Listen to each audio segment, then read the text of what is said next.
Hello, everybody. Welcome to our 5-minute daily devotionals. It's a series of short videos na based sa ating Moravian daily text readings. And we continue sa ating pag-aaral ng pangalawang sulat ni Pablo sa mga mananampalataya sa Corinth, 2 Corinthians, with a passage in 2 Corinthians chapter 11, verses 1 to 11.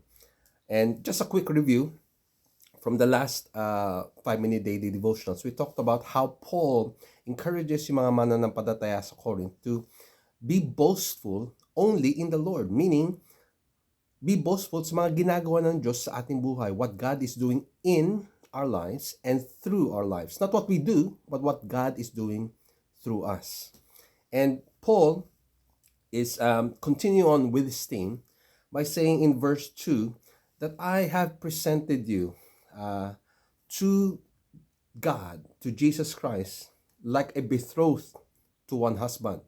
Ibang parang isang magulang na ibinigay ang kanyang anak na babae sa kanyang future husband in marriage, being one with Christ, as a wife is to her husband. It's such a privilege, a joy para sa isang ama na makita na kanyang anak ay nasa piling ng kanyang minamahal at kaisa niya sa habang buhay. And that is what we actually do when we come in union with Christ. We are as if kanyang asawa. We are one with Him. He lives in us and we live in Him. And it is a joy for Paul to actually declare that patungkol sa mga mananampalataya sa Corinth. However, as we continue on reading in verse 3, I am afraid that as the serpent deceived Eve by his cunning, your thoughts will be led astray from a sincere and pure devotion to Christ. Yung inyong pagnanas na maging malapit sa kay Kristo ay maaring ma-sidetrack ng mga mapaninlang na pamamaraan ng mga tao sa paligid nila. Paul explains further by saying in verse 4, if someone comes and proclaims another Jesus, okay, than the one we proclaimed, or if you receive a different spirit from the one you received, or if you accept a different gospel from the one you accepted, you put up with them readily enough. What is Paul saying here? Tandaan natin, si Pablo ay naging instrumento para ang mga mananampalataya sa Corinth ay maging kaisa ni Kristo, to have a unified fellowship, a union with Christ. What Paul is saying, may mga tao sa paligid nyo na nagpapahayag ng mga bagay na taliwas to sa mga bagay na itinuro ko para kayo maging kaisa kay Kristo.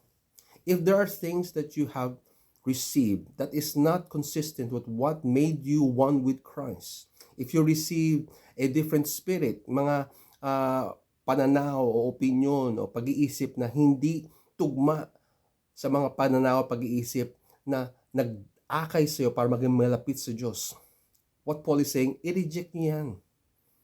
The more that you tolerate them, the more they will deceive you in your thoughts. Just like Eve was deceived by the serpent, Paul is warning yung mga mananampalataya sa Corinth and warning each of us as well not to give in sa mga maling katuruan, sa mga bagay na hindi nagpapalapit sa atin kay Kristo. Lalo lang tayo napapalayo sa Kanya. Paul even describes them as quote-unquote super apostles. No?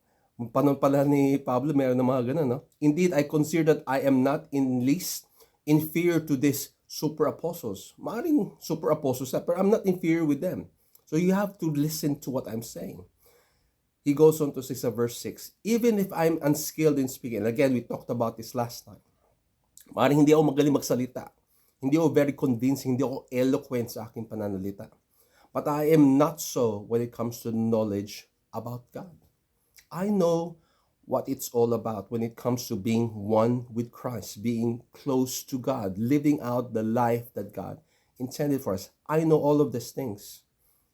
I may not be good at speaking, sabi ni Pablo, but in every way, I am plain in my approach to you when it comes to knowledge concerning God.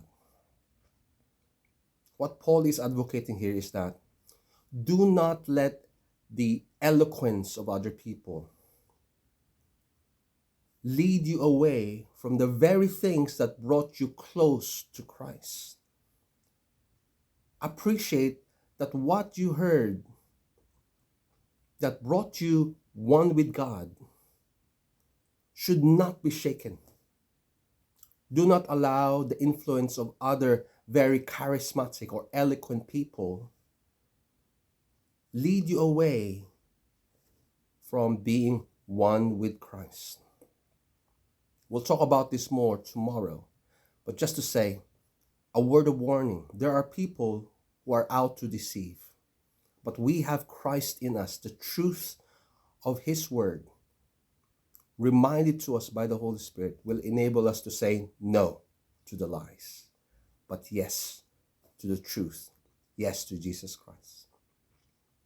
Let us wise up and continue on with our fellowship with Christ Jesus, our Savior. May God bless you as you live out and follow God's word.